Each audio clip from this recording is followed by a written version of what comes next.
जाना हाय तार खजाना। ए महाराज देखिनु चचा द्वार पर के प्रोग्राम में आप बारात के समियाना में के प्रोग्राम में चचा बहुत अंतर होला होला ना। द्वार तो कौन सी क्या बोले के चाहिए म्यूजिक बाजल है ओए में हम लड़का कहता आज कौन गाना बजता रहनु तो नचनिया के कहते तनी आगे मार पीछे मार तनी नीचे मार ऊपर मारे आ जाई ई प्रोग्राम भैया करे लोग के द्वार पर होखे तू कहबो जे आगे से मार पीछे से मार ए महाराज और ना तो ई कहत रे आज साउंड निमन बजवा ले रहा ई तो ऐसी करत रहो। अरे महाराज जो न मित्र तो होई दुखारी आ सोई बिलोकत पातक भाग जाउना मित्र के दुखी में जोन मित्र ना होके वो महामित्र ना हो वो महाकसाई हो। ए महाराज तो मान के चली हमर घर परिवार हो ए जे के लोग हमर भाई सब लोग बाबेनु तो मान के चली तनकी सु साउंड एने न होइल हो वो तारा बनवावेलु नहीं है हमरे मेरी साउंड टच हो गइल है तो हम लड़के कहता कि तो ऐसी कहत रहो अच्छा कि मत हम ही तो ऐसी ना करी हो तू इनका के अपन पाहुन काहे न बनवा लेला साउंड निमन बजाइते हे महाराज देखी ई बॉक्सर बलिए ना हो हेमंत बाबा वो बगे सरवा उठा बनी सरवा के हम जी कहतनी अच्छा रवा के पगलाई के जन्म नहीं कहे बनी हो रवा बे मतलब के डांटो तो नहीं हो अरे धर का है और रवा उठा बन तो कहतनी कि बोका हो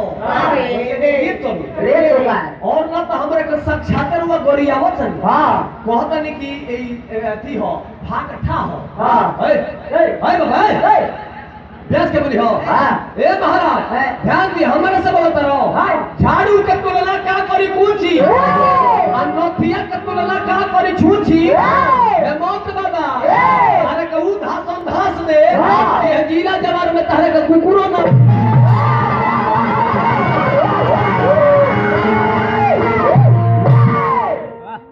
तो ही पागल होवे कारी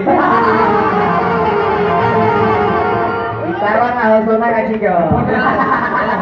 ए महाराज देखी व्यास के बोली में दम होके के चाहिए व्यास की कितना सुंदर बोली होके के चाहिए तू उठतो तो कहि तो अभिषेक बाबा तो हई गलती कइला तारा बतावे के पड़ी हम सोचती कि कोनो नियमन से गम नहीं बा ना बुआ कोनो व्यास से तो गम नहीं बा तो भाई पूछत रे कि अभिषेक तिवारी तू हई गलती कइला काहे हम उनका बजे भी तारा काहे नहीं बता हो और खानी वही में कहत रे अगर क्रिया खोया साज पर क्रिया खोया कि तू कितना गलती बात बोल रहा ऐसे केहू विद्वान होके तो तनी हमरो लगे आ जा हम पूछमी आज 12 महीना में 12 गो गणेश के पूजा होला नु चाचा तो ई भादो महीना में कामना गणेश के पूजा होला तो आधा घंटा ई नर्वस रहूंगो ये तने बतिया को तो केहू से पूछ के आवत तो कहत रे जे भादो में बहुला गणेश के पूजा होला तारा के 1000 रुपया दे अगर ओरिजिनल अगर व्यास होगा तो 1000 रुपया के ले जा अब तू बताओ कि बहुला हो हम देखाओ तनी तनी खड़ा हो जाए मतलब तनी बाबा खड़ा हो जाए होई बहुला ने है बीच में तनी रोकी तनी माइक धरी माइक को धर बहुला लिखल धर ए जे तू बोला तार खत्म होई वही पागल होवे कारी सोना का चिया ए महाराज देखो तू हमरा के रेत तो करत रहो तारा के व्यवस्था है धरी बाबा धरी अरे बस सब यही जवानी अभिषेक झूठ ना हेसन हेसन व्यास बोलो तब फेंक देनी को पत्ता कहले बाड़े बाबा तनी हे जा देखो हे जा तनी देखी श्रवण मास में बहुला गणेश के पूजा होती है आप भाद्रपद मास में का कौन सी की पूजा होला आप बोली सिद्धि विनायक अगर जेकर नहीं के विश्वास तो तनी आके देखे हां होई सही बात तो तनी जोरदार ताली मार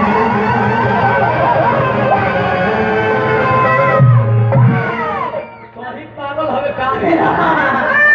ए महाराज रावण में ए महाराज पागल के करा के कहल जाला एक समय में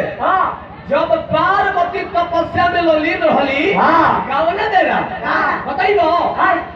जौना बेरा भगवान भोलेनाथ से विवाह होखे के रहे